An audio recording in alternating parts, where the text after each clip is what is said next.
stanza 2, 219, 220.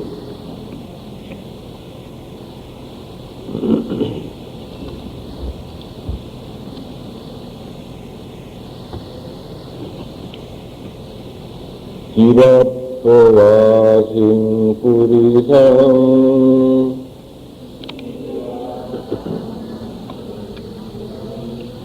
Durato sating agatang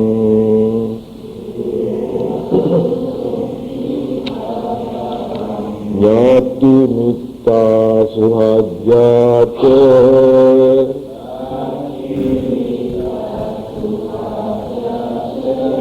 Abhinandanti agatang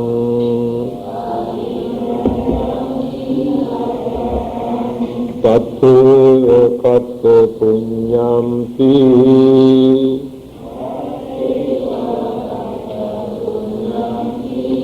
Atma loka parangatang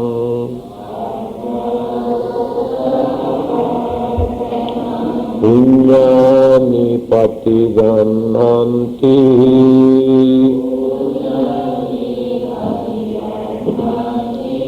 Yang nyating agatang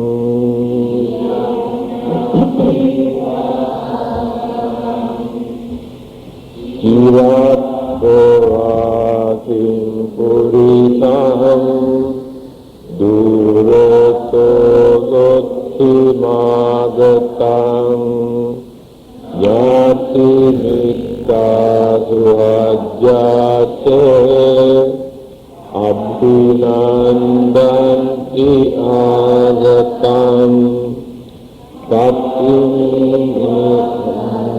punyanti Atma loka parangatang Punyani patigananti Yang nyating agatang.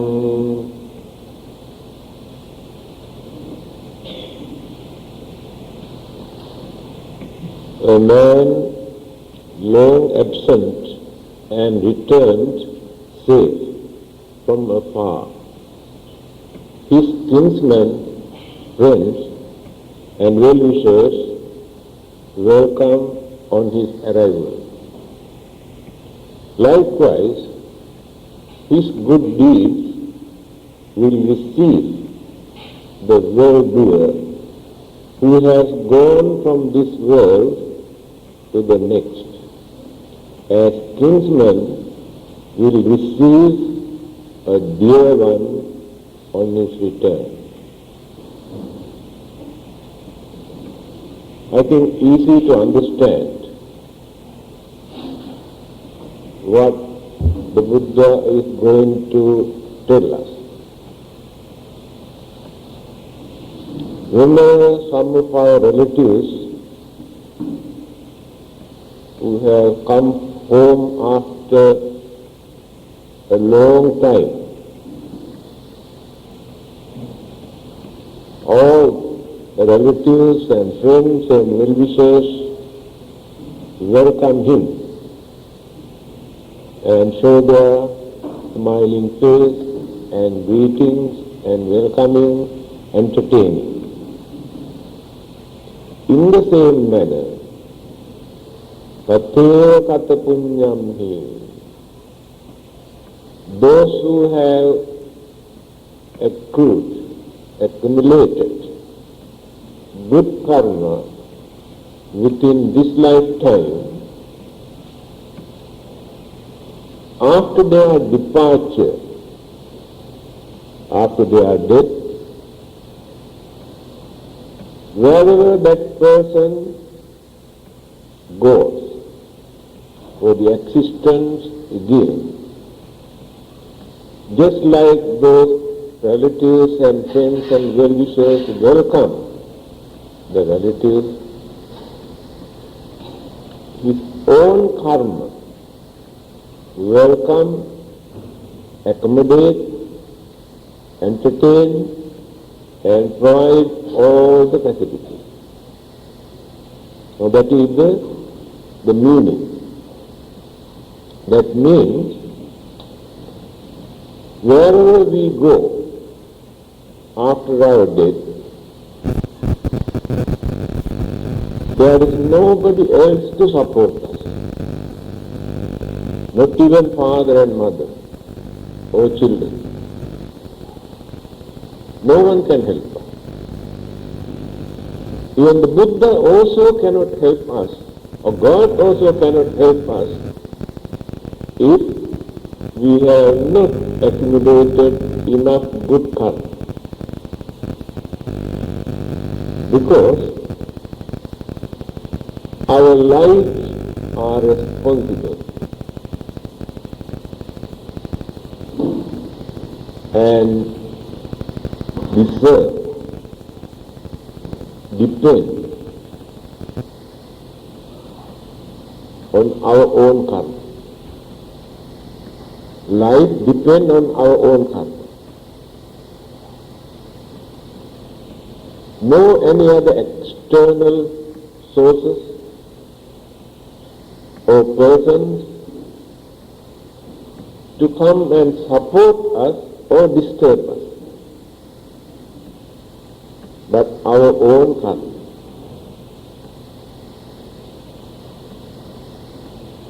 Punyani paralokasmin patittha honti paninam. In another discourse, the Buddha also mentioned the same thing.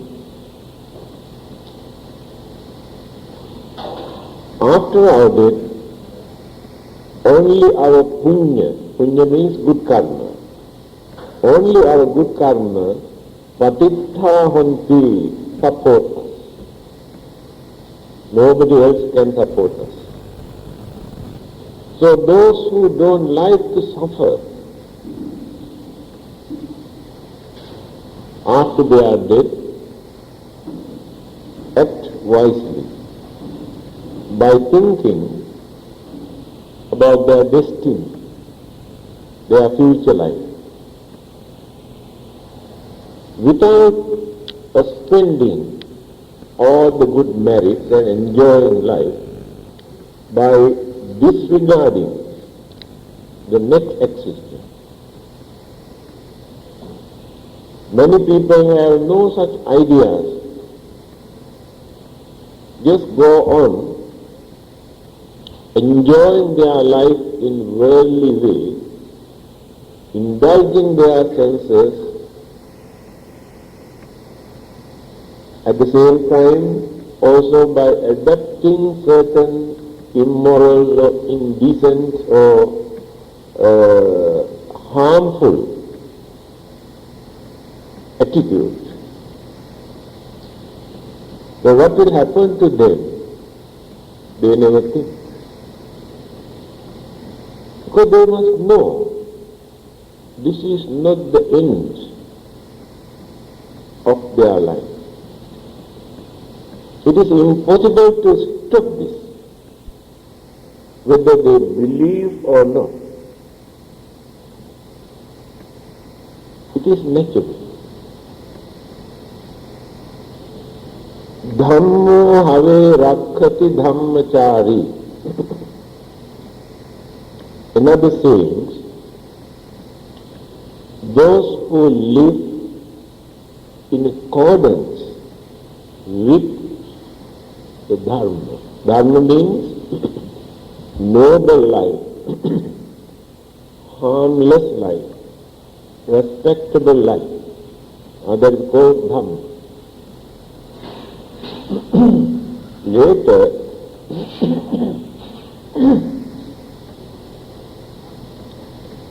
the dharma that they uphold will protect it, support it. Our own experience are more than enough for us to understand. When we lead harmless and kind and compassionate, understanding, cooperative life,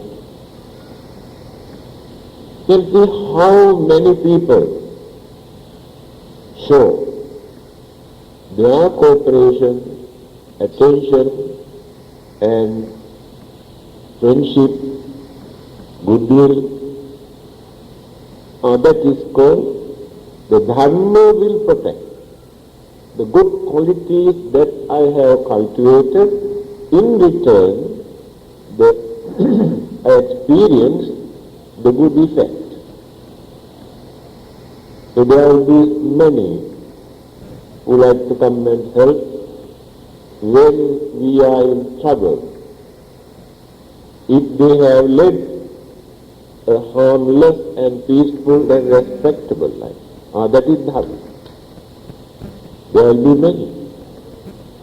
At the same time, if we have lived a life by disregarding all these qualities, humane qualities, virtues, cooperations and understanding, then others also do not care.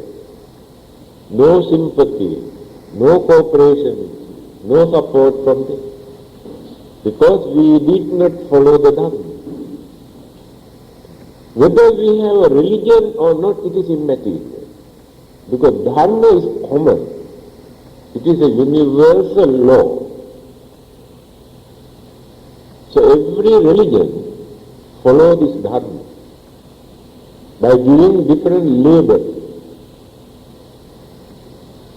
So as human beings, it is our duty to understand this,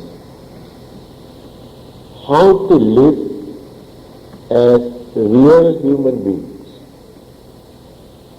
not just to survive by doing something, earning something, enjoy life. How to live a real human life. Then we have to consider so many duties, so many responsibilities, so many obligations, and to fulfill our mission, our goodwill, then there is nothing to worry about our future. We gain confidence. When you consider how we spend our life, very few people can do that. Because that understanding is not in their mind.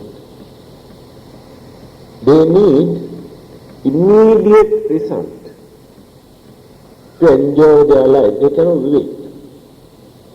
To gain that, they adopt any kind of wicked or cunning or dangerous immoral method. Now that is the weakness. To gain that pleasure, we violate the existing dharma. Then we have to face the consequences of the bad effects. Here the advice given by the Buddha for us to act wisely, not just to survive, or work and earn and survive and enjoy a little bit. We have to think further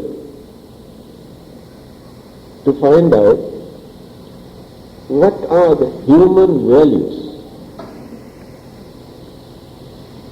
and what to do and what not to do. There must be a guideline. Then we must have very strong conviction, understanding, determination, or willpower. If the mind is weak, shaky, every now and then we change our attitude. Because no courage and no strength to control the mind when the mind is influenced or intoxicated to do certain immoral or bad things. On the other hand, if the mind is very lazy to do certain good things, to follow the Dhamma, to perform some meritorious deeds, so we have to develop this courage in our mind to cultivate. Now in Eight Noble Paths, there is one item which is called Samma Vayama, right effort. How to use the effort? There are four ways for us to use that effort. That is pure mental energy, nothing to do with physical good.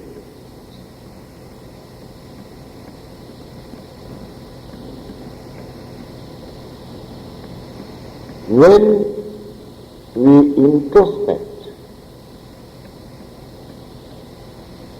try to find out what kind of thoughts appear in our mind. You must know. Don't allow them just to appear and disappear. Because that appearance pollutes, influence if they are bad. If they are good, also they purify and influence the mind. When the kindness influences the mind, you can see the appearance of that person's face change. Then that kindness influences the mind for that person to develop sympathy and understanding and harmony. Influence the mind. On the other hand, if anger appears in the mind and also change the mind, appearance of the mind, and that anger influence the mind either to say some vulgar or harsh or wicked word, or to do certain things which are very harmful, dangerous. So we must know that awareness must be there. So right effort means when we come to know, now certain bad thoughts already appeared in the mind, such as anger or jealousy or enmity, then use full effort, mental energy to wipe out those evil thoughts from the mind without accommodating it. Not only that, only 2 or 3 bad thoughts appear. There are many more not yet appear.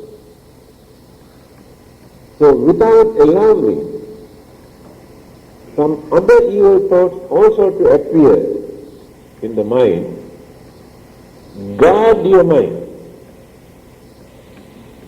protect your mind by using your. There are many more not yet appear. So without allowing some other evil thoughts also to appear in the mind, guard your mind, protect your mind by using your effort, your energy, mental energy. are now the negative side.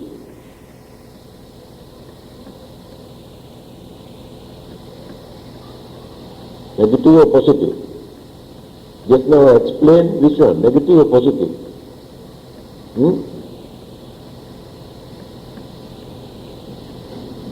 Anyway, when the good thoughts appear, kindness, generosity, sympathy,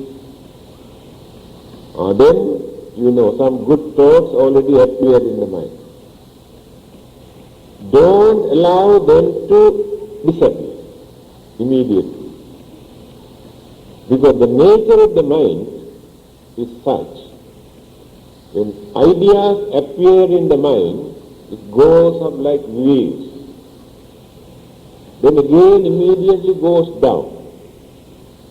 Then push or influence or force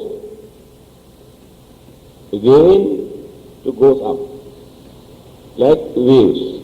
Same energy goes up and goes down. Again goes up and goes down. The same energy, like temperature, heat and cold, same temperature goes up, goes down. So the mental energy also always works, never remains static, stands still. No. Always goes up, goes down. By creating another thought related to this thought which appears, then go on creating thoughts. That is what we are doing whole day and night. So when such good thoughts appear, hold on, without allowing them to disappear and replaced by some other useless thought. Cultivate. Not only that, only 2 or 3 good thoughts appear. There are many more very good thoughts not yet appear in the mind. Try to create some more good thoughts. This is called right effort in the Eight Noble Path. How to use our effort, our mental energy, to protect, to guard, to cultivate our mind. So, good and bad karma always we commit because of this mental attitude. The thoughts influence the mind. Certain things we do, knowing they are wrong, they are bad. The mind is weak to stop it, to control them. Certain good thoughts appear in our mind, but we are lazy to do anything. Just keep quiet. Just they appear and disappear. This is the nature of the mind. So, there are 2 things you have to learn very carefully. Those who like to continue their life, this journey, life after life, birth and death and birth and death and birth and death, continuity. They need good karma. Otherwise, they have no pocket expenses. They won't get enough food, clothing, shelter, medicines, and requisite other facilities, because they have not accumulated enough good karma during the previous birth. But this is important only for those who want to continue this journey for a long period. Because their attachment toward this life, this world, this worldly pleasure so great, so deep, in spite of various kinds of physical and mental suffering, still they want to continue. So it will take a long period for them to understand the problems and difficulties that they are facing almost every day. More unhappiness than happiness. More unsatisfactoriness than satisfactoriness. More disagreement than agreement. More argument than compromise. That is how clashes, conflict takes place. So we will continue this for a while, as long as life exists in this world.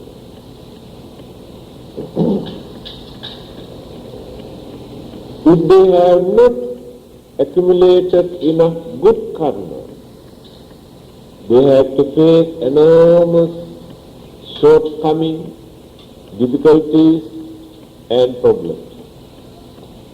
This very easily you can understand when you see the world, what is happening in many parts of the world, how people suffer, all are in fear, they are in danger. Uncertainty is there in every minute. But here, we have some sort of satisfaction. Although we cannot satisfy fully, we can maintain some sort of confidence and satisfaction. But in certain countries, many other countries, they have no such confidence or satisfaction. Always in fear. That means they have not accumulated enough karma, good karma, to avoid from these disturbances. But it is not advisable, actually, for us to continue this.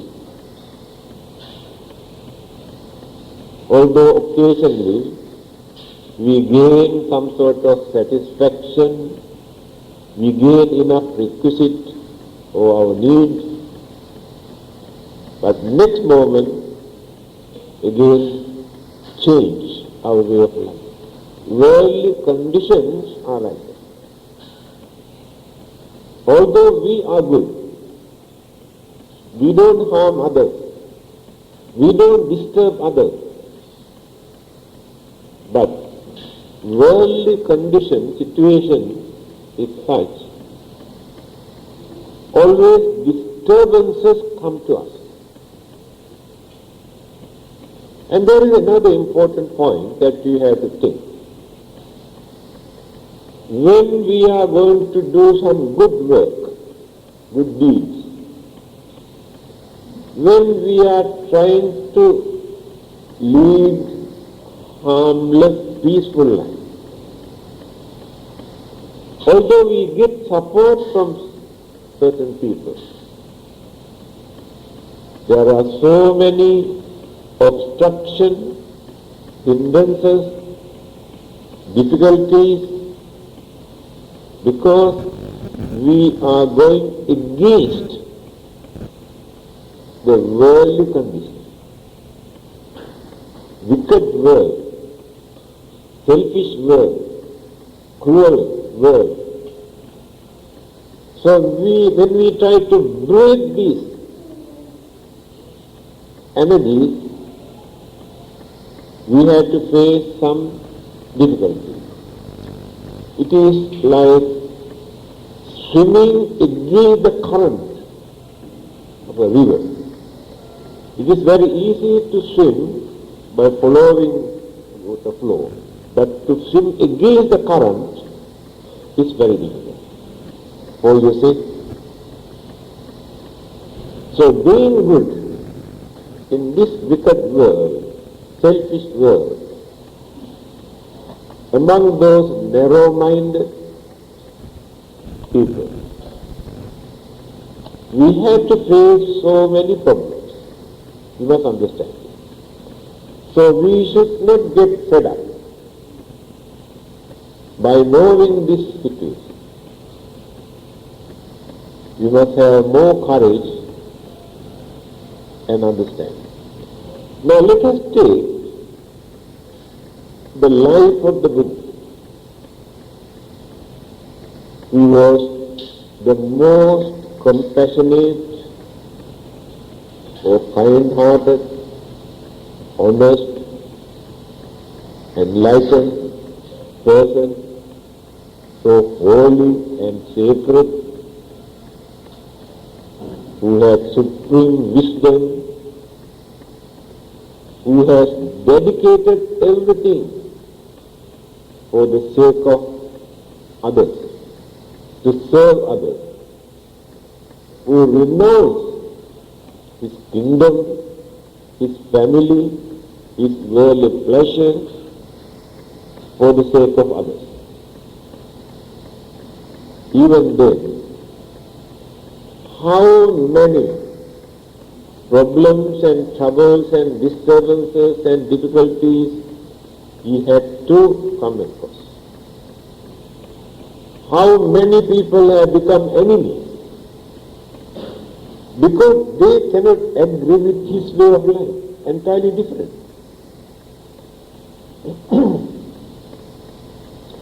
And how many times they tried to kill him, but they could not kill him.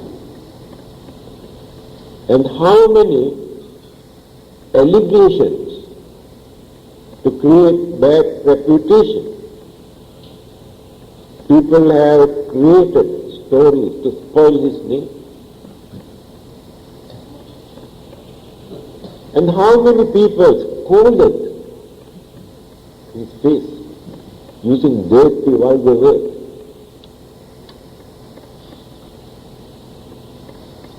You can understand.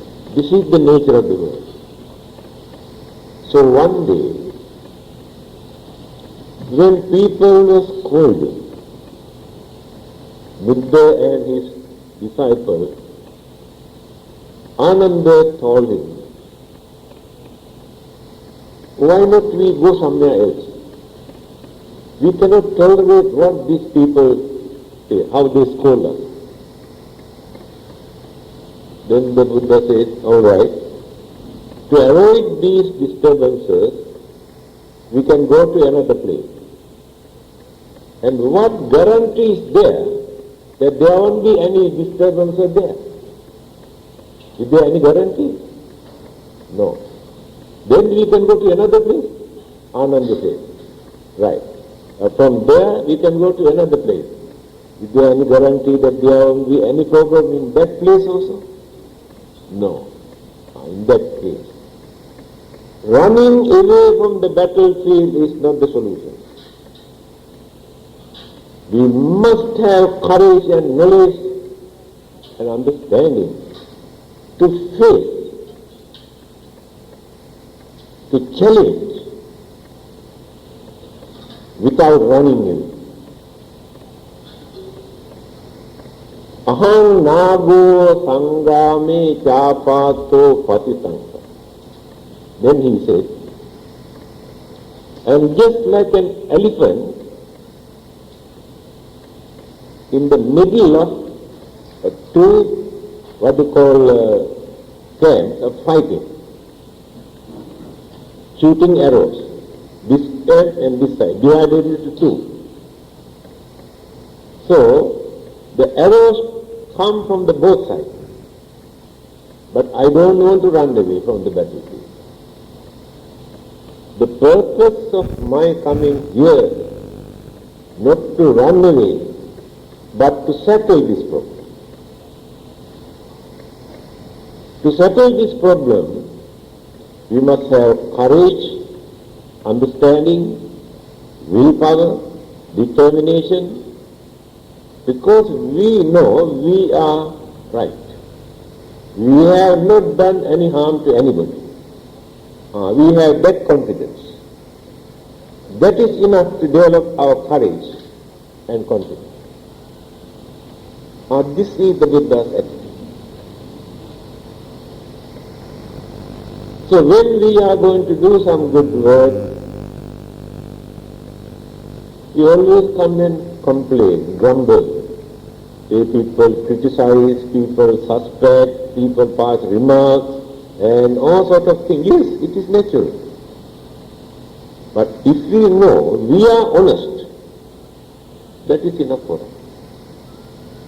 That honesty gives confidence for us to continue our work.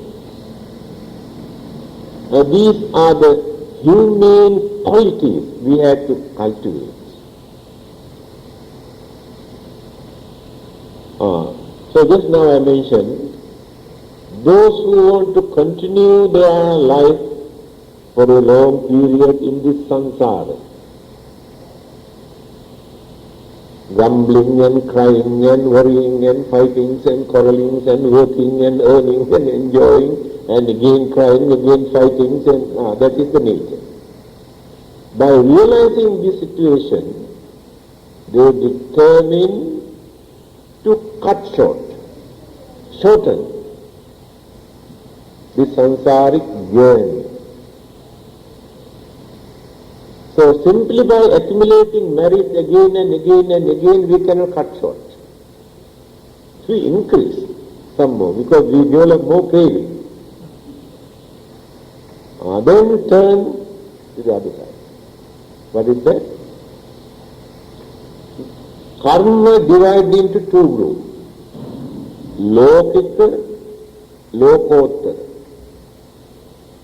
Lokika means worldly karma. The karma that we need when we exist in this world for our expenses, for our needs, for our satisfaction. But means to an end. That means the effect after experiencing no more. Then again we have to accumulate. Again we experience no more. Again we have to accumulate. If we neglect it once, then life gets too tough. It is like this. When we are hungry, we eat. After eating, in a few hours' time, we feel hungry. Then eat again. And again we feel hungry. Then again we must eat. So the accumulating good karma for our existence in this samsara is exactly like this. No end. That is why the Buddha said, be wise. Don't develop too much of your attachment, craving toward this impermanent, uncertain, unreliable world. This is impermanent, changeable. So you don't gain anything for your salvation, for your liberation. Nothing. Then turn to the other side, that is Lokottara karma. Accumulate some good karma which is called Lokottara. Loka Uttara, above the worldly condition. That means Supramande, above the worldly condition. Develop this kind of karma if you need to shorten your samsaric journey. That means not to enjoy worldly life, not to indulge your senses, not to gain material things, but to experience more satisfaction, more peace, more contentment, more happiness. These are more important. Then we have so many good qualities to cultivate as good karma. But many people disregard it. People are crazy only for the worldly karma, to enjoy their worldly life. Now you develop your kindness or compassion. You determine under any circumstances you never harm or develop cruelty in your mind, create sufferings. You determine. That kindness that you develop in your mind become a very good karma, supramande, higher than worldly karma. And you want to cultivate honesty. I must be honest.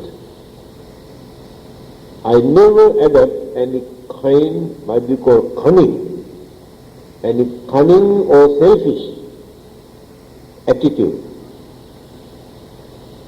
Either to bluff or swindle or cheat others. Always honesty. My policy is honesty. That is a good karma. Honesty is a good karma. Then the advantage is this. There are so many others. Kindness, compassion, sympathy, honesty, generosity, unselfish ideas, patience, tolerance, or cooperation, unity, harmony, goodwill. How many good qualities are there for us to cultivate? All these are good karmas. So when we develop these good karmas, what will happen? Life never becomes unfortunate or miserable one, because these good qualities, virtues, support them to be born in certain locality or area where they can continue their good nature, good character. Now those Devas and Brahmas who are fortunate enough to be born in Devaloka and Brahmaloka, the merit as well as the development of the mind through meditation that they have developed has paved the way for them to be born either in Devaloka or Brahmaloka. And there they can lead a far better and superior life than ordinary humans. Of course, the difference is Devas enjoy more. They do not think the spiritual development because of they are too much of enjoy. Brahma Loka different. They do not enjoy worldly pleasures in Brahma world. They calm their senses. Some of their senses are not active at all, just calm. But they maintain wonderful peace in their life, tranquility, satisfaction, because during their previous birth they have developed certain good qualities in their mind. rebirth take place due to such good karma. Again, those Brahmas also do not develop there. They experience very peace and pleasant and soothing life until their good karma extremes.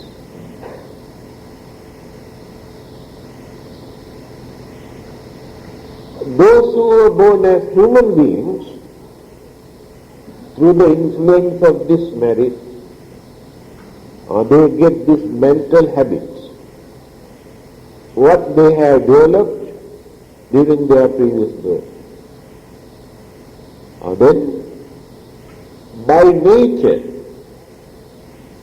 some of these good nature become their intrinsic character, natural. It's not purposely created. In our case, we had to work so hard to train our mind to cultivate some of these good qualities.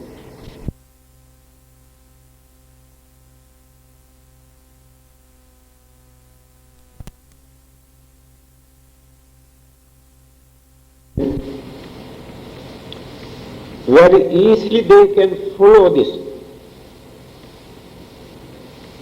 Cultivating, developing and developing. So they are not interested in worldly, material gain. They always think, appreciate, to cultivate more and more good qualities, virtues, knowledge, gain wisdom and understanding and purity. So the concentration, meditation, understanding, these channels pave the way for them to continue. Then they shorten the worldly, sansaric journey. That means slowly they are going on reducing their greed, their craving, their attachment, their selfishness, their anger, their jealousy and all the evil thoughts are fading away slowly through the influence of all the good qualities. Then closer, nearer to salvation. We can use any word. Different religions use different terms. Heaven, paradise, moksha and nirvana. 4 religions. But the idea is the same, according to their respective religion. That means salvation. Then what is salvation?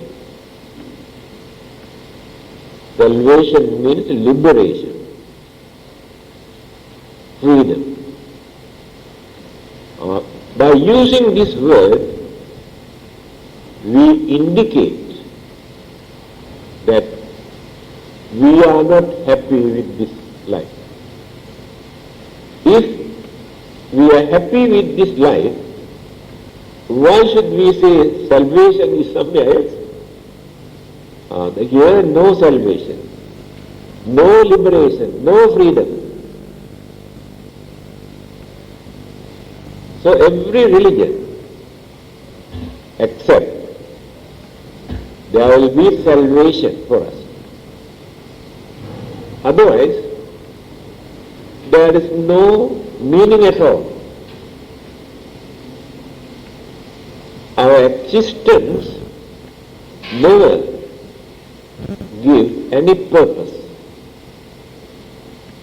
And we do not know actually why we are here and what to do, how to make use of this life.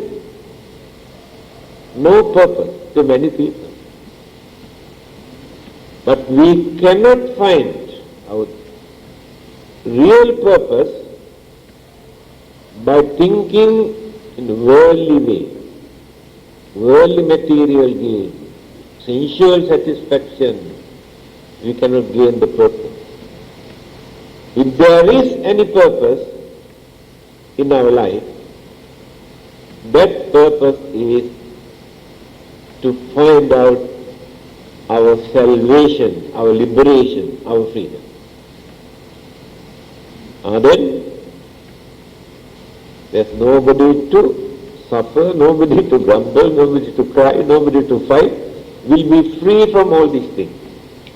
That is why it is called salvation or liberation. So now you can understand two methods.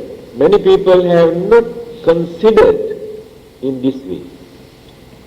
They think by making merits and enjoying their life they can continue this. No, it doesn't work in that way. Also no end. So our duty is to shorten as much as possible that we can.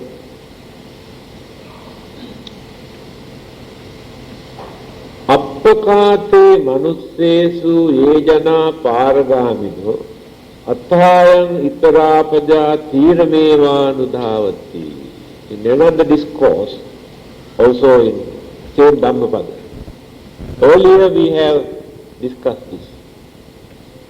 Among those human beings in this world, only very few try to get rid of this great ocean of samsara. Very few. All the others are struggling in this ocean, not knowing how to get rid of this. And this is the nature of our life. In the eyes of the Buddha, he analyzed our existence here in this world is just like living beings who struggle for their survival in the great ocean. But very few get the chance to cross the ocean and to land in a safety land. Because of our craving, attachments, and selfish ideas. The remarks made by the Pope 2 days ago, I got that book. Archbishop Sotapananda has sent me a copy. There's one chapter where Pope discussed about Buddhism and the Buddhist world, and asked Pope to apologize for that. But he did not do that, but Archbishop has done that, apologize on his behalf. There are only 2 points he discussed in that book.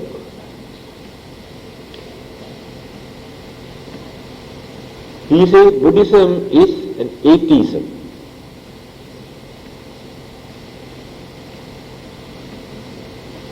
We analyze this word atheism in different ways. Atheists do not believe that there will be another life after they are dead. Atheists do not believe cause and effect or karma. No. And atheists do not believe that pleasant and unpleasant feeling that we are experiencing here are due to our own action previously. They think this life come into existence accidentally, not planned, not created, not conditioned, produced by some others or some other forces, accidentally. So exist for a short period and disappear. This is the concept of atheism. Therefore, in that sense, Buddhism is not atheism at all. Just because Buddhists do not accept everything is created by God, that is another concept of atheism. But we believe that there will be another life hereafter, we believe cause and effect, we believe karmic effect. So therefore Buddhism is not an atheism. Second point, he says, the Buddhist approach to nirvana is negative aspect. Why does he say like this? He says, through detachment,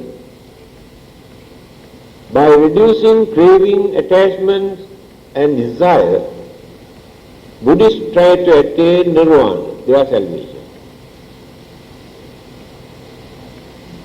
But all the others try to gain their salvation not through detachment, but by developing their love toward God. Then they can gain their salvation. These are the two important points. In another place he says, the Buddha is right when he says that he does not believe that everything is created by God.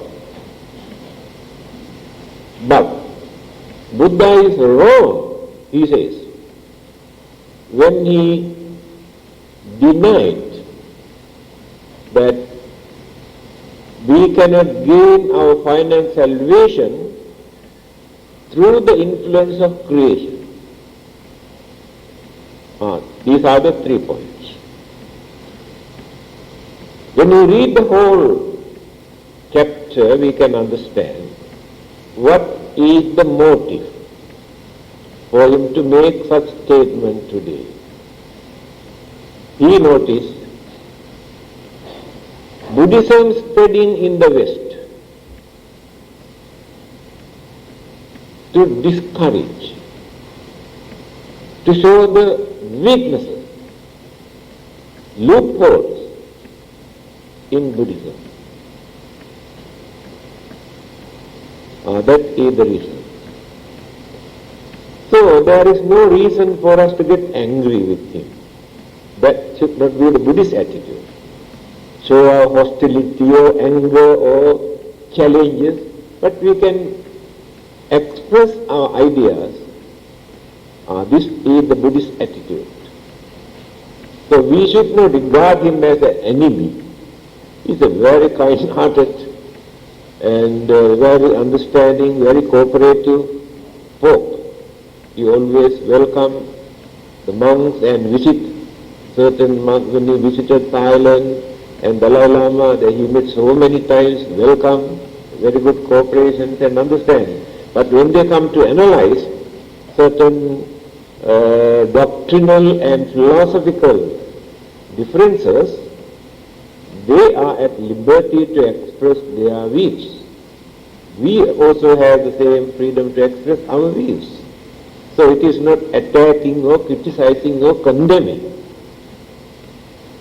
So when you study the original teachings of the Buddha, how many opponents who had different religious views and beliefs and challenge, wanted to debate, wanted to, condemn the Buddha's attitude, because they could not agree. Buddha has gone entirely a different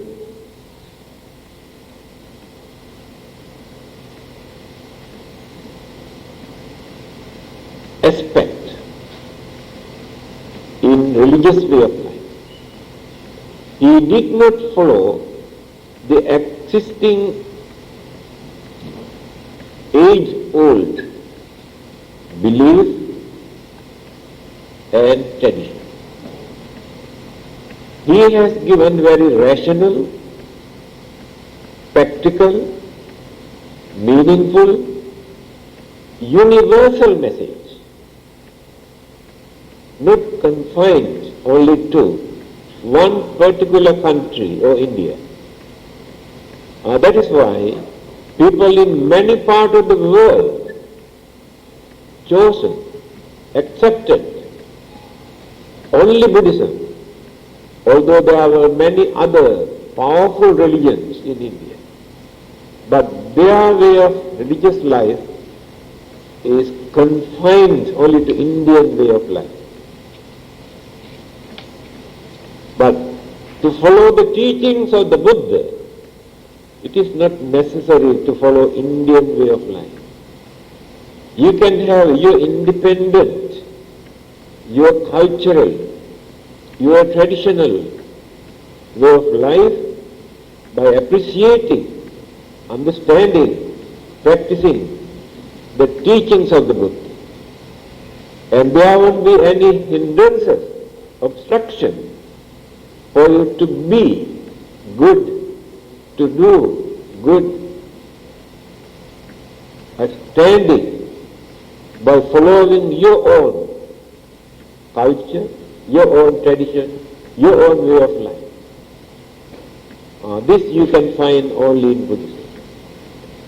That is why without missionaries, naturally, automatically Buddhism is spreading. Because they come to know this is a religion of freedom and reason. Both they can see here. Freedom is there as human being. Nobody to command. Nobody to say that you cannot do this. That is not the Buddhist way of teaching. The Buddha's way of teaching is how nice.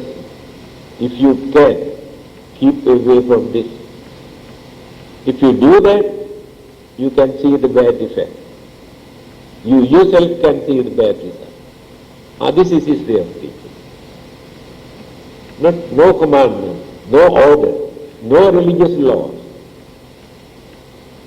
Give credit to your mind to think, to understand.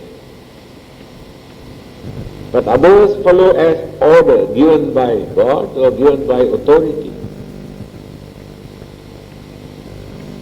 Reasoning. Many others say whether you can understand or not, your duty is to accept. This is given by the God. So you have to accept it. No reasoning, that is not your business. The God knows how to do the reasoning. Your duty is to accept it. The Buddha says, do not accept even the Buddha's teaching without reason. Don't accept thinking Buddha is a great man, whatever he says we accept. If you do that, you never understand anything. Forget about him. Think what he has said. Analyze. Use your sense of reasoning, then you can understand, yes, it is right, it is wrong. So he has given this chance for us to use our mind, our intelligence, by using our sense of reasoning. Therefore they say Buddhism is religion of freedom and reason. So intellectuals all over the world, although they do not become Buddhists at once, they always appreciate Buddhism is a noble religion. Buddhism is a gentle religion. Followers of all the other religions, yes, it is a gentle religion because of this freedom. So, here in this sayings of the Buddha, so there's a very good lesson for us. How to adjust our way of life, and if there any meaning by spending our life within this samsara, endless samsara, by sufferings and worryings, then if you don't like to suffer, then turn to the other side, cultivate the mind without becoming crazy toward the worldly material gain and worldly pleasure, which are changeable, uncertain, impermanent. But cultivate all the humane qualities, virtues, knowledge and understanding, then maintain purity. When complete purity and perfection take place, then the salvation, liberation. Simply by developing faith and belief, by performing meritorious deeds, creating good karma, we cannot gain salvation or liberation. No. This is the difference. Yes. Any questions? Take your time. You never ask any question when I talk. I have to force you to ask questions.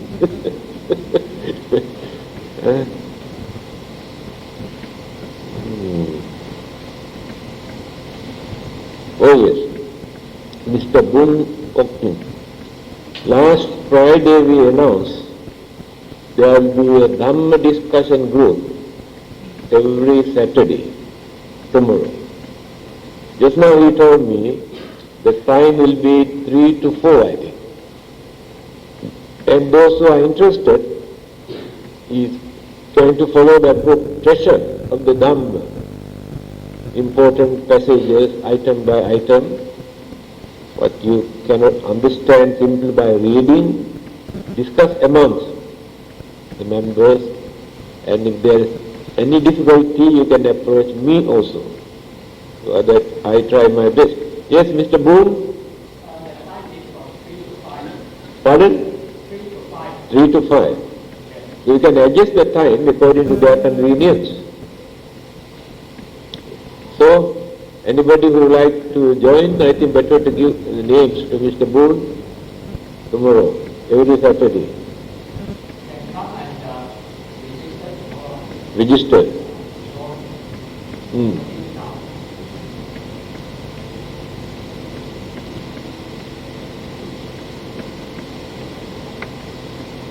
Okay. If no question, the sharing of merit.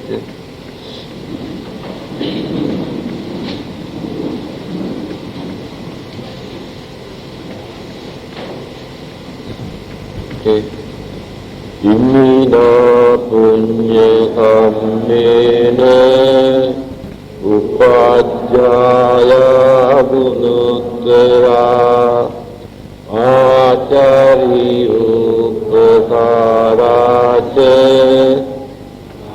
tapita priyamamam suriyo candima raja Gunavantanaravite Brahma Maharaja Indace Lokapalaca Devata Yamo Vitta Manusace Majjata Virita Pice Sabbe Satta Sukhiyantu Punyani patadime Sukhanja dividam dentu Ipam papeta Imina punya kammena Imina uddisena ca Ipam sulabhedeva Tannupadana cedanam Yekam tanehina dhamma Yava nibbanato mamam Nassantu sabbadaeva Yato bhave bhave Ujjutito satipanyo Salleko viriyavamina Naralabantu no pasam Atunca viriyesu me Buddhati pavonato Dhammonato anuttamo Nato pacceta sambuddho Sanghonato Kedottamanubhavena Maropatam labantu ma